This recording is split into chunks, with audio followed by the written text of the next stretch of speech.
do livro de Levítico. E agora eu quero falar dos 4 principais tipos de sacrifícios, ou chamados de ofertas com sangue.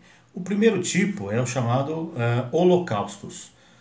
Nesse sacrifício, o animal era cortado, sacrificado, cortado, e lá no Levítico 1:8 diz assim, que colocarás em ordem os pedaços sobre a lenha que está no fogo sobre o altar. Então o animal tinha que ser sacrificado e colocado em cima do altar do sacrifício em ordem, em pedaços, de forma organizada.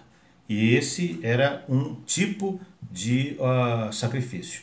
O segundo tipo de sacrifício, ou ofertas com sangue, é chamada de ofertas pacíficas ou voluntárias. Era algo que o fiel oferecia a Deus de forma pacífica, voluntária, e também se sacrificava um animal. Não era por um pecado necessariamente, mas era algo voluntário, com um sentimento de paz e tinha que brotar do fiel, né, o sentimento de estar em paz com Deus. E quando ele percebia que ele estava em paz com Deus, ele fazia esse tipo de sacrifício, chamada oferta pacífica ou voluntária. O terceiro tipo de ofertas com sangue é a oferta pelo pecado propriamente dito. O animal era imolado no altar, na presença do Senhor. Diz o texto, Levítico 6:24. Se imolará a oferta pelo pecado perante o Senhor. Há uma diferença entre a oferta pelo pecado e o holocausto. O holocausto, o animal era colocado em pedaços. Oferta pelo pecado, o animal era sacrificado na presença de Deus. E a oferta chamada oferta pela culpa ou ignorância, que é o quarto tipo de oferta com sangue. Diz o texto, Levítico 5:14. Quando alguém cometer ofensa e pecar por ignorância, então trará um carneiro como oferta.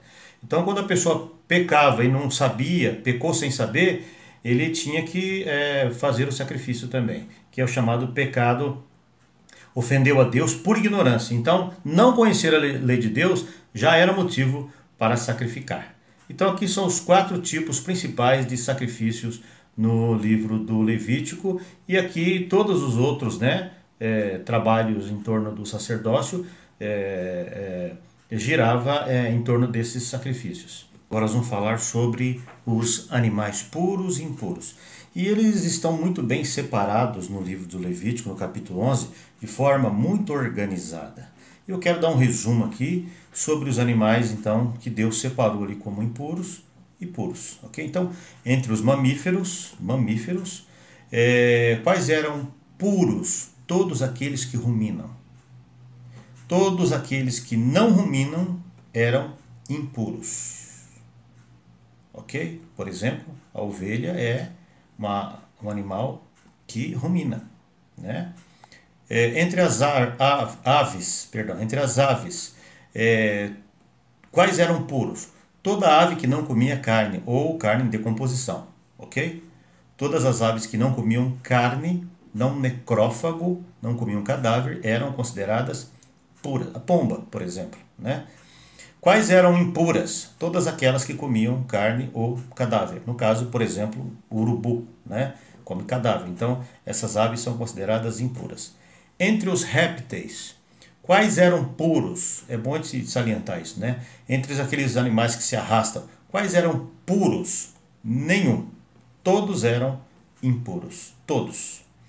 Entre os animais marinhos, tudo que vive na água, peixe, por exemplo, né? Qual era puro? Todo aquele que tem escama e barbatana. Então, entre os animais marinhos, quais eram puros? Todos os que possuem escamas e barbatanas. Por exemplo, tem peixe que tem pele, tem um couro. Esse peixe, esse animal marinho, ele é impuro, né? Então, tem essa separação aí. E entre os insetos, quais insetos, puxa vida, exatamente, quais insetos eram puros? Todos da família do gafanhoto. Todos da família do gafanhoto eram considerados puros. Todos os outros quadrúpedes e todos os outros insetos eram considerados impuros. Então, assim, é bem simples isso, né? Deus estabeleceu, Moisés foi lá, escreveu, e assim era feito essa tabela, né? Era essa tabela, essa, essa, essa separação de animais, ela é muito bem clara e era observada pelos sacerdotes da época, tá bom?